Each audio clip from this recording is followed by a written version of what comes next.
From Peregrine this morning show a 15% rise in operating revenue to 734 million rand for the 6 months to September. Profit before tax rose 5% to 219 million, but diluted headline earnings per share fell 13% to 50.5 cents. Joining me from our Cape Town studio with more on this is CEO Jan van Niekerk. Jan, a very good afternoon. Thanks for coming onto the program today. You do point out in the commentary the profit from core businesses rose 21% to 172 million rand over that period. Do you think this is a fairer reflection on your actual performance over the period? Hello, Kevin. Yeah, look, our business have definitely two parts to it. That's the income statement or the operating part of the business and also the balance sheet. And what we try to highlight in our results commentary is that on the operational sides where we have influence over the operations of the businesses, profits have increased by 20% on the same period last year. The results from our balance sheet, has always been and it will continue to be lumpy, and it's important that we highlight the difference between the two. Of course, the fortunes of Peregrine really are just tied to those of the financial markets, aren't they? Look, our business operate in financial markets, especially on the income statement side, so the operating businesses, and we are tied to the fortunes, not necessarily to the direction of the market, but what we find over time is the type of market conditions that facilitate strong movements and especially upward movements in financial markets are the type of markets where it's easier to operate the kind of business that we have. And of course, those strong upward markets are good for your performance fees, but you've also been trying to balance it more with annuity income. How have you progressed on the annuity income side? We continue, as you point out, to increase the annuity income side of the business. That portion relates to the size of the assets under management in the group. And we've been able to, if you look at all the assets we manage in the group, to grow that to a level in excess of 80 billion rand at this stage. And I think that's the most important thing that we'll continue to look at. If you look at the significant numbers there, our offshore subsidiary Stenham had net inflows of $256 million in 6 months.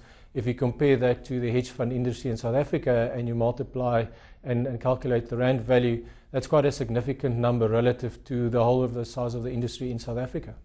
Well, of course, there is quite a lot of uncertainty about regulation of the hedge fund industry, both in South Africa and across the globe. How's that affecting your business? I'm thinking companies like Peregrine Capital. The regulatory environment is uncertain for most hedge fund managers, as you point out. We don't operate in an environment because of the uncertainty. We actually welcome the certainty that will come with more regulation. We don't need opaqueness to do our business. I think the general point is that in large allocators of capital into hedge funds have held back a bit just because of the uncertainty, and that has held back the growth in the assets under management.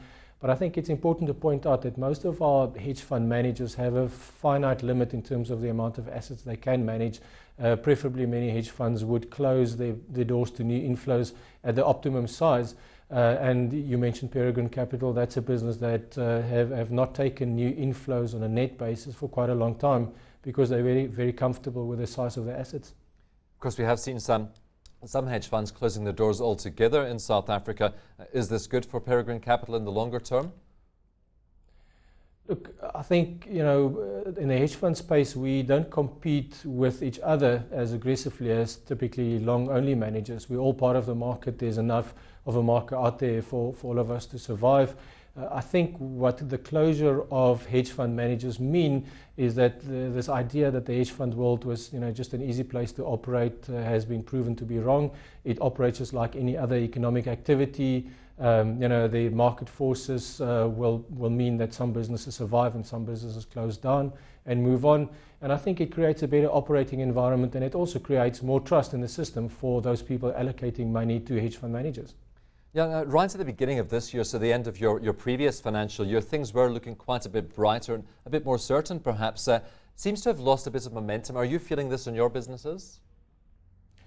Look, I think it's dangerous to confuse our own perception of the future with, the actual momentum in the economic activity. I've never heard anybody say that things, look very bright or certain in the future. So we have seen sort of a slowdown in economic activity around the world on the back of, the global financial stimulus running out of steam. On our side, we try and build our business in such a way that we are not really dependent on the speed of the economic activity, but that we can operate and back very good teams in the financial markets to be able to generate profits irrespective of the general economic conditions. Just looking at some of your operations, perhaps wealth management, profit at Citadel up marginally to 45 million rand, revenue up quite nicely, and that was despite the effect of the stronger rand. How does the rand affect your businesses across the board? Mostly two of our businesses are affected by the currency. Obviously, Stenham earn all of their revenue outside of South African borders, and therefore, there's a direct translation effect on our earnings from Stenham.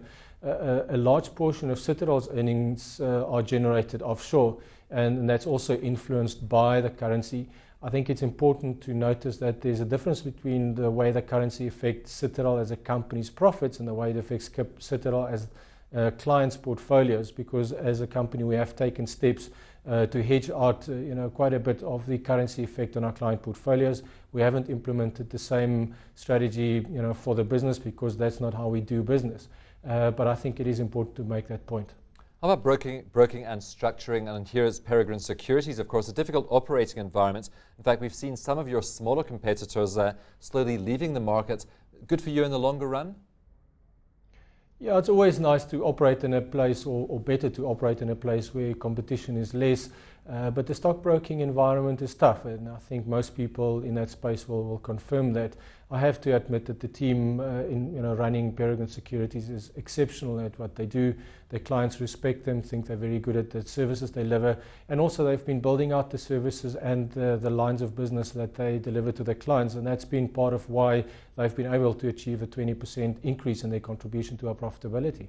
Yeah, and your view on the latest monetary stimulus to come out of the Federal Reserve in the United States last night, is this going to be good for businesses such as yours? Do you think that we could see it have a negative effect in the longer run? I think the fact that we need these kinds of stimulus is an indication that there is an imbalance in the world economy. And eventually we will have to see the consequences of that. I suspect that the short-term and the medium-term effect of that is a continuation of this flood of money into emerging markets, of which South Africa is one, which also means that conditions in financial markets will probably remain to be beneficial to operators like ourselves. But I do think if you are a longer-term investor and you consider and want to run your business in these markets in the longer term, I think one has to take the ultimate risk into account.